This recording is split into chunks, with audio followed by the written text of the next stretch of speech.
Buen día, tutor y compañeros. La lectura escogida para la realización de la actividad fue Elementos para una semiótica del texto artístico. En este capítulo se expone el análisis de los procesos de producción necesarios para entender el trabajo artístico con toda su complejidad. Iniciamos con los AIE o aparatos ideológicos de Estado de Althusser.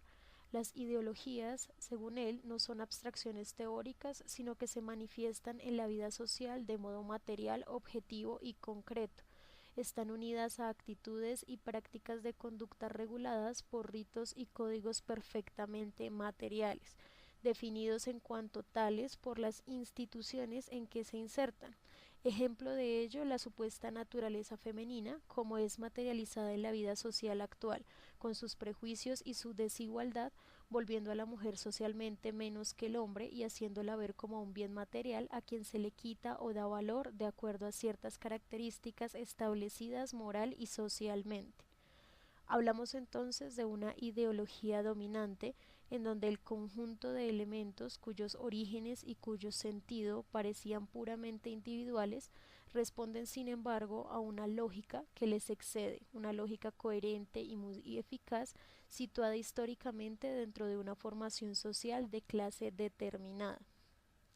Esto lo podemos situar ahora dentro del esquema de la comunicación, puesto que por encima de las características básicas de la misma, como lo son emisor, canal, mensaje, código, etcétera, existen los aparatos ideológicos de Estado o bien también de programación social, culturales, artísticos, etcétera, de cada formación de clase determinada. Esto nos lleva a concluir que intentar entender la aparición de cierto tipo de novela o de pintura sin remitir a los ritos propios de la cultura, economía, costumbres que rigen la parte artística del país donde provenga, y si se deja de lado también el entorno que rodea a esta obra artística, hace que comprenderla sea prácticamente imposible y se torne incluso problemática.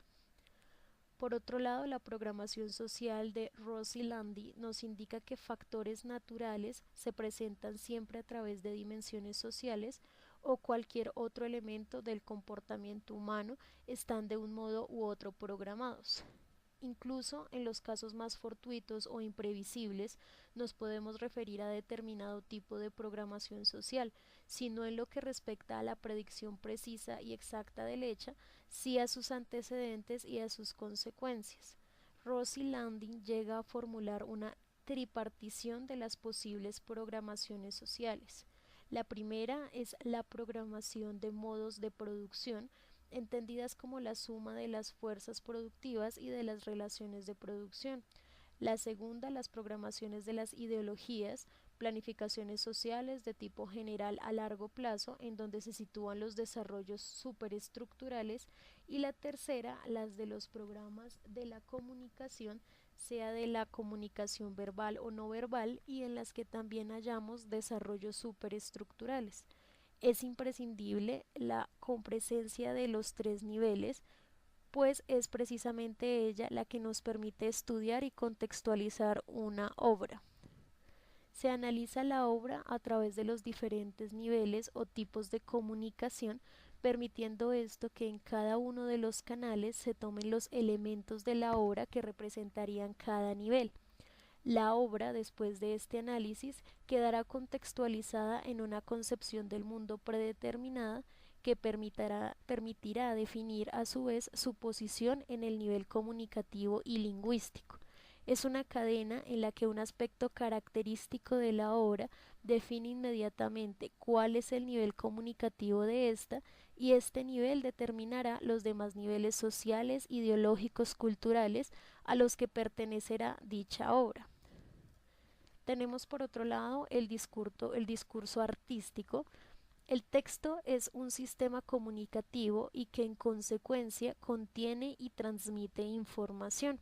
El texto artístico es un sistema de comunicación sumamente complejo que se encuentra formado por una estructura ya formalizada.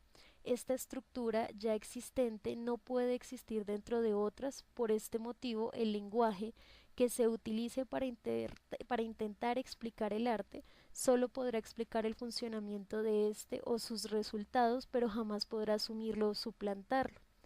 Por este motivo, el texto artístico será constantemente codificado, llevándolo a ser transformado en una nueva información que tendrá como objetivo explicar las características del arte, pero que no podrá jamás representarlo. Tenemos la comunicación y producción significante. Tres modelos con mayor o menor grado de desarrollo de propuesta semiótica. Tenemos el primer y segundo modelo, consideran en este caso el texto artístico como un sistema autónomo de significación, ya como estructura, que sería el primer caso, y como mensaje, que es el segundo caso. Ambos estudiarán los medios y los procesos utilizados para incidir sobre quienes nos rodean y reconocidos y aceptados así por aquellos sobre los que queremos incidir. El tercero describe y analiza las condiciones que se precisan para que cualquier acción, hecho o objeto funcione como signo. Se ocuparía de todos los usos y comportamientos que por el mero hecho de suceder socialmente llegan a ser significativos. El análisis entonces se llevará a cabo primero analizando los diferentes sistemas de comunicación utilizados por el texto artístico y cómo estos son utilizados para manifestar correctamente la información y finalmente cómo se relaciona el texto con el entorno o contexto cultural, económico o social en el momento en el que se manifiesta o se extiende a los demás. También tenemos el análisis semiótico del texto artístico. En su teoría semiótica, Charles Morris indica que hay tres niveles de funcionamiento de los signos y tres en consecuencia que debe enfrentar el estudio de su funcionamiento. El nivel pragmático, las relaciones que se establecen entre los signos y sus usuarios. En este caso se indica que toda escritura es siempre, o mejor, funciona siempre de manera impersonal, aunque simule o pretenda personalizarse.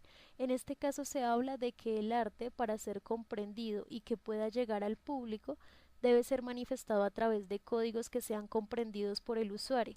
El arte debe ser capaz de hacerse llegar a través de métodos de comunicación accesibles a los usuarios y al contexto que los va a recibir. El nivel semántico, las cuestiones referentes al significado de los signos. Podemos afirmar que en un producto artístico logrado, las diferentes dimensiones semánticas se articulan en torno a una, que es la que la sitúa jerárquicamente en su lugar, dando coherencia a la totalidad. El nivel sintáctico analiza las relaciones entre los signos. Los signos son entidades abstractas compuestas por clases de señales y clases de mensaje. Las relaciones entre los signos podrán ser abordadas también desde una doble perspectiva, la combinación de entidades conceptuales y la combinación de elementos de expresión, que son clases de elementos perceptibles por los sentidos físicos, ya sea visual, auditivo, táctil, etc. En este orden de ideas, un texto debe tener articulaciones que le permitan tener una relación o coherencia el uno con el otro. En conclusión de este capítulo, podemos ver cómo el análisis del arte y su posterior interpretación y expresión por medio de los códigos, signos y métodos de comunicación llevan a que se realice un proceso de producción un poco más complejo y diferente del simple lectura-interpretación, puesto que el arte como esencia es complejo y para intentar ser explicado y comprendido requiere de un análisis más profundo que indague no solo en sistemas de comunicación para ser representado, sino que debe ser observado desde el contexto social, cultural, religioso, económico, etc., en el que fue creado, permitiendo esto que su análisis sea más profundo y acertado. Muchas gracias, que tengan feliz día.